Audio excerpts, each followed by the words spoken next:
Hello viewers, ஒரு 450 பக்கங்கள் கொண்ட புத்தகம், கிட்டத்தட்ட 800க்கு மேற்பட்ட எழுத்துக்களை பயன்படுத்தி அந்த புத்தகத்தை எழுதியிருக்காங்க. ஆனா அதை யாராலையுமே படிக்க முடியல. அது ஏன்?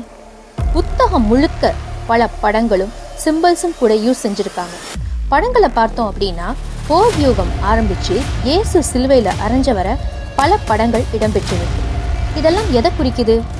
ஹங்கேரியா நாட்டை சேர்ந்த ஒரு புத்தகம் தான் நாம இன்னைக்கு நம்ம சேனல்ல பார்க்க போற புக்கோட நேம் ரொஹானிக் கோடெக்ஸ்.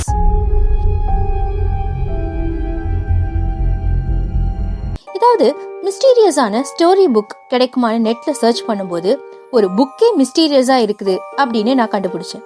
ஸோ அதை நம்ம வீவர்ஸ் கூட ஷேர் பண்ணலாம் அப்படிங்கிறதுனால தான் இன்னைக்கு நான் இந்த புக்கை எடுத்திருக்கேன்.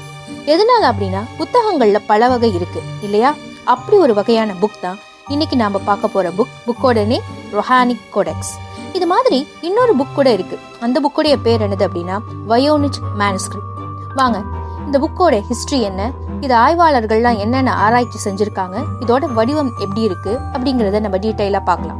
This is Books of Soul channel. இந்த சேனல்ல புக் பத்தின ரிவ்யூஸ் அண்ட் சமரிஸ் போட்டுட்டு இருக்கேன். டைம் கிடைக்கும் போது உங்க ஃப்ரெண்ட்ஸ் அண்ட் ஃபேமிலிஸ் கூட ஷேர் பண்ணுங்க. முதல்ல அந்த புக்கோடைய ஹிஸ்டரியை நம்ம பார்த்துடலாம்.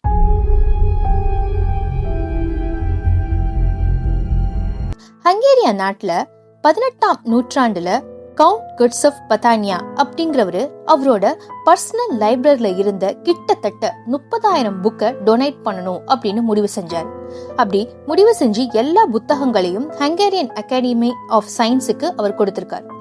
அந்த ஓல்டு புக்ஸ்ல இருந்த ஒரு பெயர் தெரியாத, யார் எழுதினாங்கன்னு தெரியாத, என்ன எழுதியிருக்குன்னு புரியாத ஒரு புக் இருந்தது. அதுல கிட்டத்தட்ட 800 எழுத்துக்களும் பல படங்களும் நிறைஞ்சிருக்கு அந்த புத்தகம். அப்புறம் எப்படி இதுக்கு இந்த பேர் வந்துச்சு அப்படின்னா, 1848 வரை இந்த புத்தகம் ஹங்கேரியால உள்ள ரொஹானிக் அப்படிங்கிற இடத்துல இருந்தது. அதனால அந்த புத்தகத்துக்கு ரொஹானிக் கோடெக்ஸ் அப்படின்னு பேர் வச்சிருக்காங்க. இதுதான் அந்த புத்தகத்துடைய வரலாறு. அடுத்து இந்த புத்தகம் பார்க்கறதுக்கு எப்படி இருக்கு அப்படிங்கறத பார்க்கலாம்.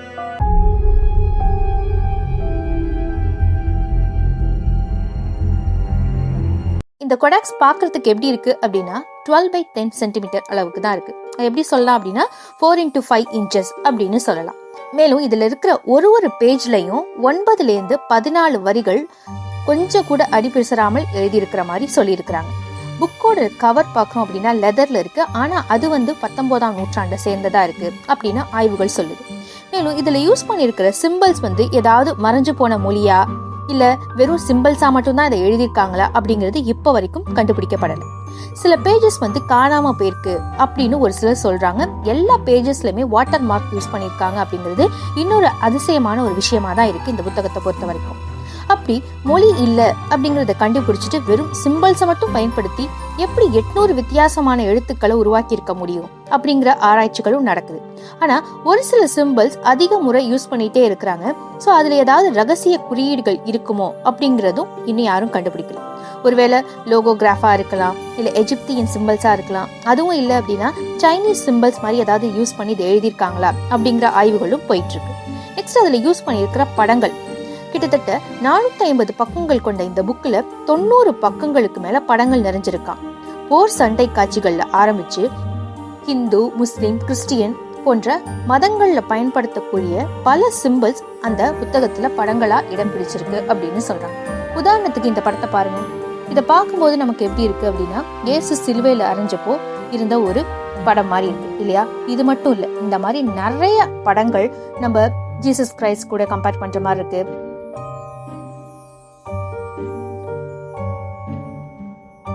அப்படி இல்லைன்னா ராணுவத்துல யூஸ் பண்ற அந்த டெக்னிக்ஸ் மாதிரி இருக்கு. இந்த மாதிரி நிறைய படங்கள் அதுல யூஸ் பண்ணிட்டு இருக்காங்க. அதையும் தாண்டி நம்ம வானத்துல பாக்குற சிம்பிள்ஸான மூன், கிரசன்ட், சன், ஸ்டார், ஸ்வஸ்திக் அப்படின்னு வான் சாஸ்திரங்கள்ல யூஸ் பண்ணக்கூடிய சிம்பிள்ஸும் யூஸ் பண்றாங்க. அதனால இந்த புக்கம் சாஸ்திர நூலா இல்ல மதம் சார்ந்த நூலா அப்படின்னு இன்னுமே டீகோட் செய்ய முடியாம இருக்கு அப்படின்னு சொல்றாங்க. இவ்வளவு மர்மங்களும் அமானுஷ்யங்களும் நிறைஞ்ச இந்த புக்கை யாரும் ஆராய்ச்சி செய்யாமலா இருந்திருப்பாங்க? செஞ்சிருக்காங்க. ஹங்கேரியன்ல ஆரம்பிச்சு நம்ம இந்தியாவை சேர்ந்த மகேஷ்குமார் சிங் வரை இந்த புத்தகத்தை ஆராய்ச்சி செய்யாத நாடே இல்லைன்னு சொல்லலாம்.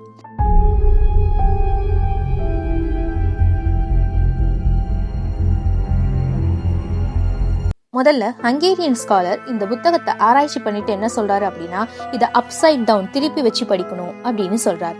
ஒருவேளை இது பார்க்கறதுக்கு சுமேரியன் லாங்குவேஜ் மாதிரியும் இருக்கு, லாட்டின் லாங்குவேஜ் மாதிரியும் இருக்கு அப்படின்னு சொல்றாங்க. ஒரு சில வார்த்தைகளை ரீஅரேஞ்ச் பண்ணி இதை ரீட் பண்ணணும் அப்படின்னு அவர் கண்டுபிடிச்சிருக்காரு. ஆனா இவருடைய கண்டுபிடிப்பும் எந்த ஒரு பலனும் கொடுக்காதனால நிறைய பேர் அதை கிரிட்டிசைஸ் பண்ணதுனால அவரோட அந்த கண்டுபிடிப்பும் ஒன் ஆஃப் த ஃபெயிலியர் தான் அப்படின்னு சொல்றாங்க.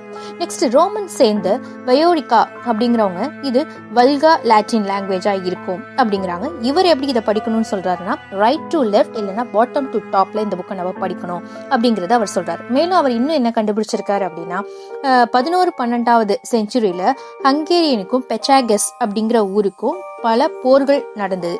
அப்போ அந்த போர் பத்தின ஏதாவது புத்தகமா இது இருக்கலாம் அப்படின்னு அவர் கண்டுபிடிச்சிருக்காரு. கடைசியா நம்ம இந்தியாவை சேர்ந்த மகேஷ் குமார் சிங் அப்படிங்கிறவரு அவர் ஆய்வறிக்கையில என்ன சொல்லியிருக்காருன்னா, இந்த புத்தகத்தை லெஃப்ட் டு ரைட் இல்லைன்னா டாப் டு பாட்டம் படிக்கணும். நம்ம டாக்குமெண்ட் செய்யப்படாத பிராக்மின் ஸ்கிரிப்ட் அப்படிங்கிற ஒரு எழுத்துல இதை எழுதியிருக்காங்கன்னு சொல்லி அவர் 24 பக்கங்கள் வரைக்கும் அதை டிரான்ஸ்லேட்டும் பண்ணியிருக்காரு. ஆனா ஒரு சில கன்சிஸ்டன்சி லேக்கிங் இருந்ததுனால அவரால் அந்த புத்தகத்தை முழுசா முடிக்க முடியல அப்படின்னு சொல்றாங்க. இன்னும் பல ஆய்வாளர்கள் இது என்ன சொல்றாங்க அப்படின்னா, இயேசுவுடைய வாழ்க்கை வரலாறா இருக்கலாம், நியூ டெஸ்டேட்மெண்டா இருக்கலாம் அப்படின்னு சொல்றாங்க. ஆனா எதுக்குமே இப்ப வரைக்கும் எந்த ஒரு சாட்சியமும் அவங்களுக்கு கிடைக்கல. எனவே மனிதர்களால் கண்டுபிடிக்க முடியாத, புரிந்து கொள்ள முடியாத விஷயங்களை தான் நம்ம மிஸ்ட்ரினோ இல்ல அமானுஷ்யமோ இல்ல அறிவியலுக்கு அப்பால்னு இருக்கு அப்படின்னு சொல்லுவோம். அந்த வகையில இந்த ரொஹானிக் கோடெக்ஸ் அப்படிங்கிற புக் கூட அமானுஷ்யங்கள் நிறைந்த ஒரு புக்கா தான் இருக்கு. ஸோ வரும் காலங்களில் இருக்கிறவங்க இந்த ரொஹானிக்ஸ் கோடெக்ஸை டீகோட் பண்றாங்களா அப்படிங்கிறத நம்ம பொறுத்திருந்து தான் பார்க்கணும்.